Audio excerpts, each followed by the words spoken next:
Sometimes I get so still that I forget my tracking is on. How many of you have heard of Dunbar's number? Dunbar's number is the quantity prescribed or thought of as the amount of meaningful human connections a person can make, or rather how many people they could remember meaningfully.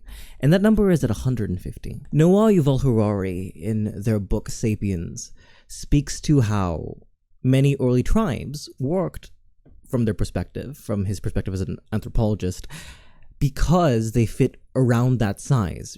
Once you go past 150, you need further infrastructure in order to meaningfully attach yourself, interact, and know more than that amount of people. And then they go on to talk to, early civilization and empires and communities and communes and all the like. But going back to Dunbar's number, there were studies with regards to how Dunbar's number isn't fixed. It is not a perfect approximation, considering it was built off of how we studied apes and how primate brains are able to conceptualize a certain amount of people.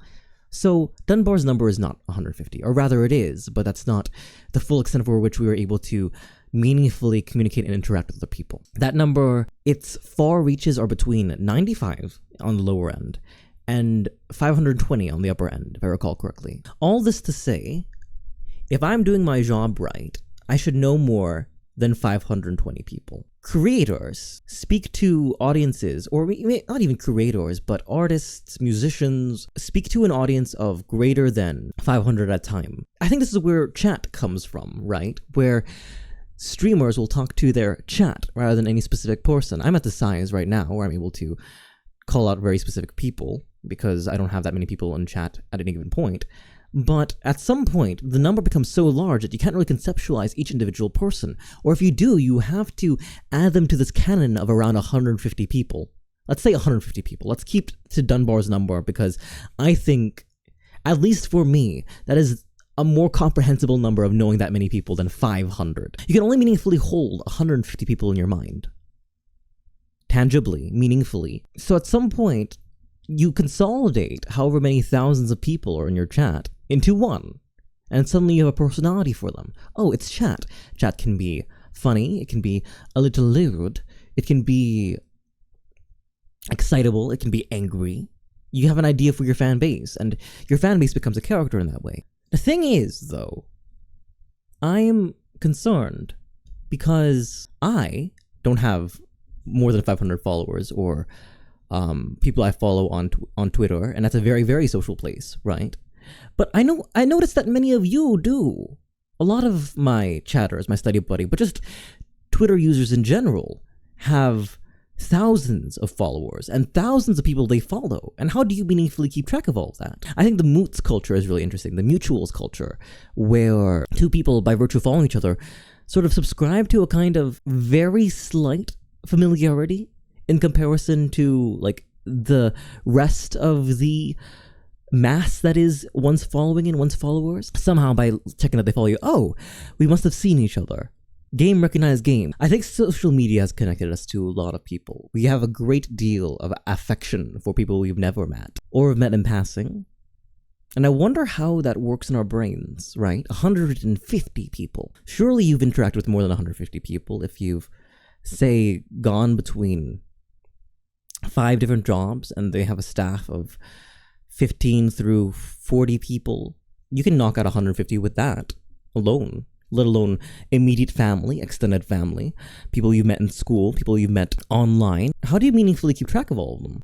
And I think it's somewhat scary in that way, right? Because what if you can't?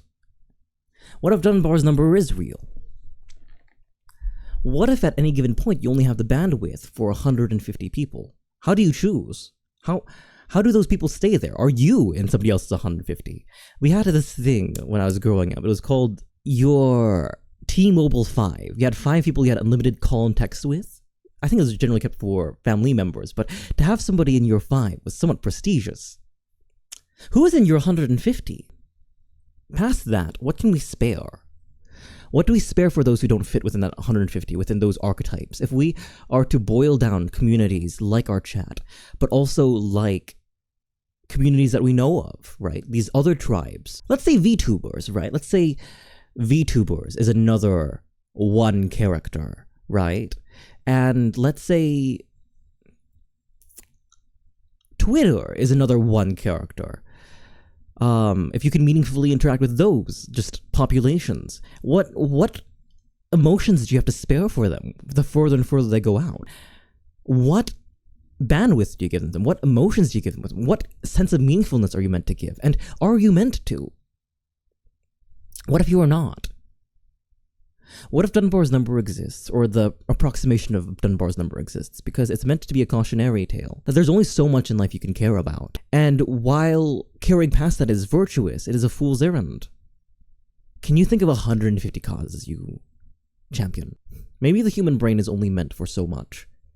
And this incredible interconnectivity brought to us by the internet has rebuilt us in a way, has spread us way too thin.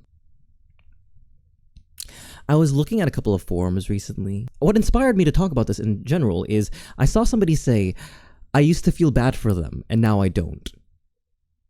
And I thought it was really interesting. It's not necessarily empathy. It is this pity. Is pity easier to give? How could you know somebody and all you can give them is your pity?